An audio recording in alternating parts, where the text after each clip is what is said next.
Hey, how you doing? Me? I'm having some fun here. I'm wearing sun on my ears and the earth as my antlers. We're talking about dreams. I figured it's kind of wacky, like a dream. Okay, this is from 3:12, the third one of the day. Mayan day was 6 wisdom. And there's a link in the transcript to a short Mooji clip. Wow, what a neat Mooji video was just uploaded. I had to come to the journal just to share it with you. When you listen, be sure to pay special attention toward the end when the birds start to sing. That is source talking, saying, pay attention to these particular words. They're important. Did you know that birds could do that? It's not really the individual birds. They're just being danced like everything else in our natural world. And hopefully soon, mankind will be able to take up our place with them again, like it once was so long ago. We're going home in consciousness more and more. Waking up takes us there. Now, Mooji doesn't actually speak of flowers particularly, even though it's called Nothing Can Touch This Flower. At the end, he does mention weeds. It's really about withdrawing our attention, our intense interest from the things in 3D.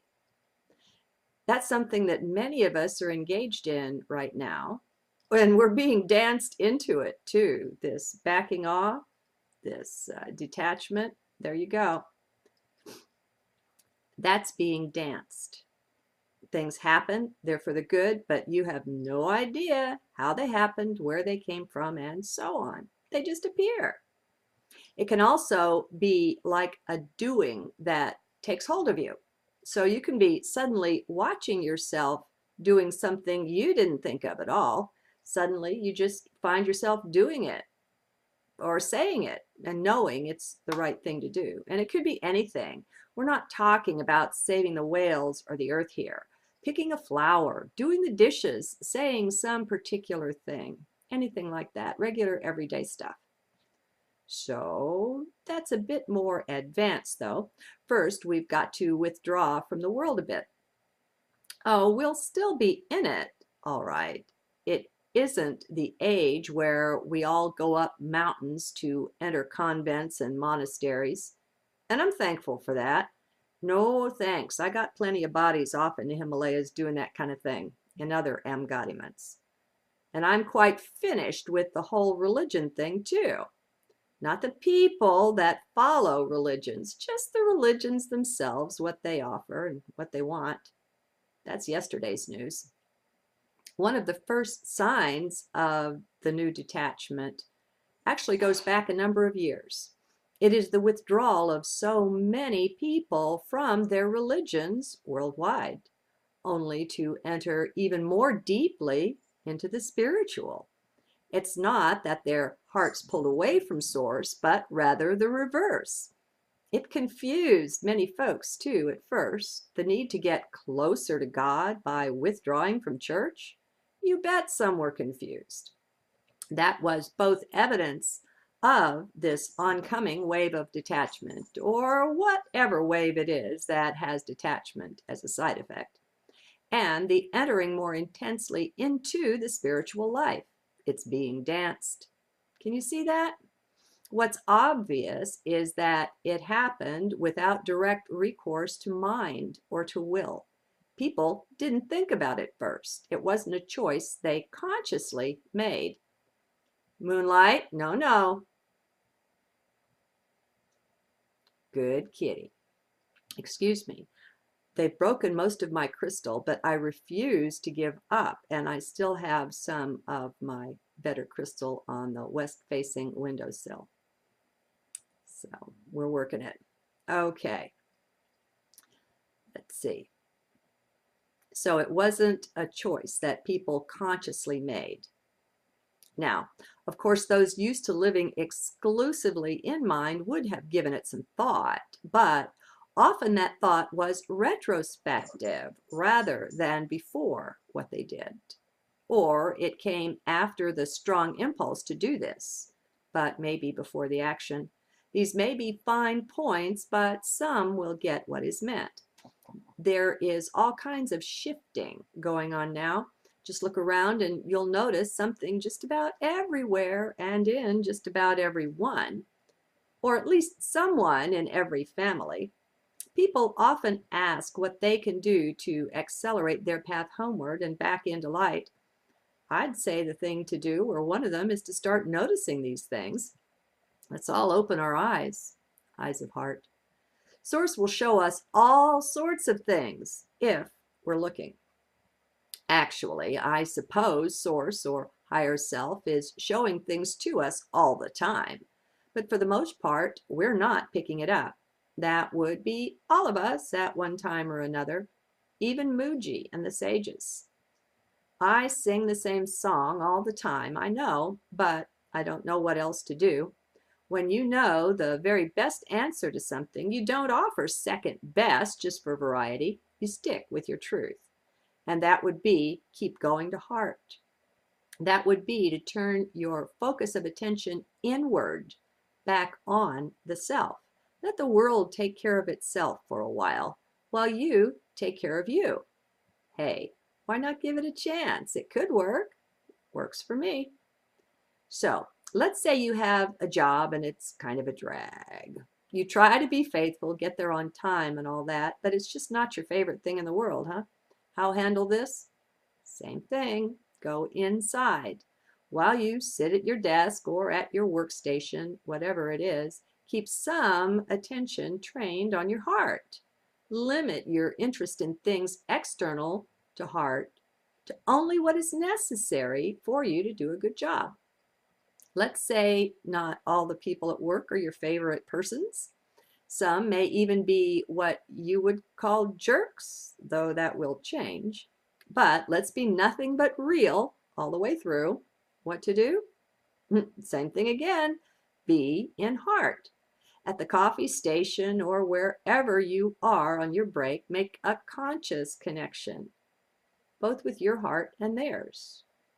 It can be a quiet one. You don't have to say anything. I'll sometimes send an arc of light or energy from my heart to theirs, and this can help. You'd be surprised. And you think that they're the one that needs help, but sometimes it's you. You need an increase of understanding, and it can come on the reverse trip over that arc. Now, before you even get there in the morning, you have already set your intent to live this day in heart as much as possible. You have only the highest intention for everything and everyone you meet or work with. That's automatic with living from heart, your home base for divine love. Love always wants only the highest and best for everyone. Well, you are that. You are divine. Perhaps you forgot? With that intention going, when you send an arc of light from your heart to theirs, there's already a blessing that flows over that arc. What is happening here is that from your higher self to his or hers, the two make connection as well to bring the greatest blessing. What does love do? Well, as higher self, you're doing that. Now, you won't consciously be aware of much of this, chances are. What you'll be, though, is the witness, the one who is aware while watching the blessings start to flow. And I'm not saying you'll see much at first either. You may even see someone lose their composure a bit. Most people aren't used to handling much light, and you'll be a conduit for that. Someone may even lose their temper over something silly or other, but you won't be moved. You're just in watch mode. And that would be from the contrast between the high light and the low light, and it can be a shock. Now, don't go into this or anything with big expectations or any expectations about what you're going to do with your new technique. This isn't that. And that is just mine, not hard at all. see the ego there and just say no. Your focus is not actually out there on the others with whom you work. It's pointed internally, remember? You become aware of them secondarily as heart directs. What I'm saying is that if you choose to shift from head to heart and carry this over into your work life, the changes may be subtle, but you will notice a difference. You'll be making a difference, but so quietly that no one will know who or what changed. At some point, they may suspect you, but there's no need to say anything. Getting people's minds involved in such things, not the best choice. Perhaps choose to make a silent difference instead. And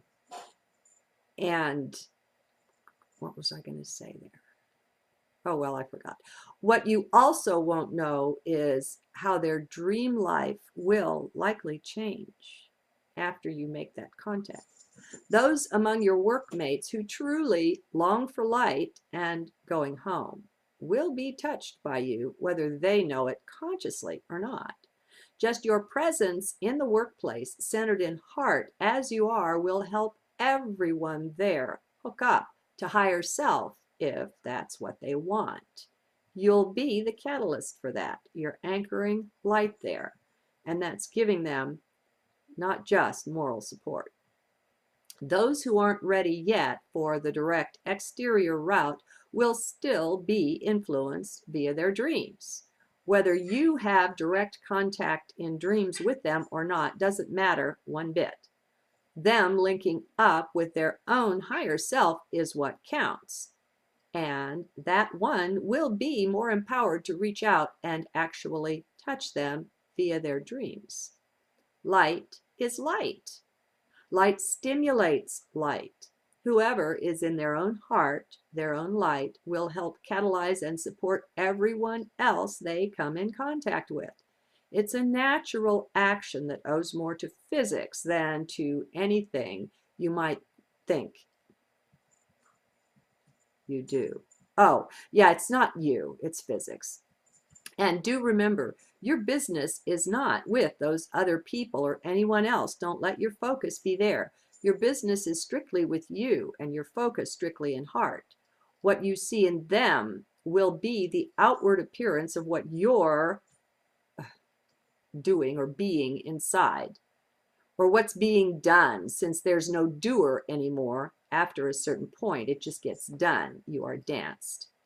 Now, it can be a real challenge to remember that, real as they seem, no one and nothing but you exists.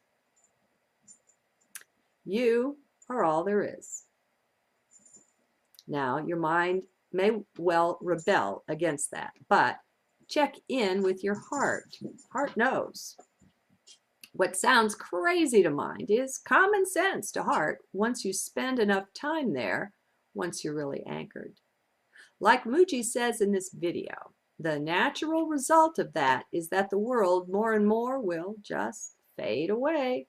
You'll lose interest in that, and that makes it easier for you to make the shift. Instead, all of your interest will abide in such peace deep within. The outside becomes more and more an amusement, like a movie you came to see, not directly influencing or affecting the real you, because it just doesn't. So whenever this stuff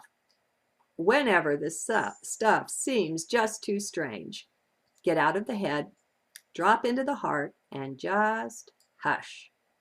That's all. Just be quiet, be still, and just be.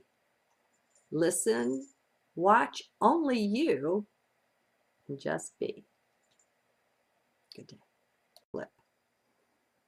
Wow, what a neat Mooji video was just uploaded. I had to come to the journal just to share it with you. When you listen, be sure to pay special attention toward the end when the birds start to sing. That is Source talking, saying, pay attention to these particular words. The earth as my antlers. We're talking about dreams. I figured it It's kind of wacky, like a dream. Okay, this is from 3:12, the third one of the day. Mayan day was 6 wisdom. And there's a link in the transcript to a short Mooji. They're important. Did you know that birds could do that? It's not really the individual birds. They're just being danced like everything else in our natural world. And hopefully soon mankind will be able to take up our place with them again, like it once was so long ago.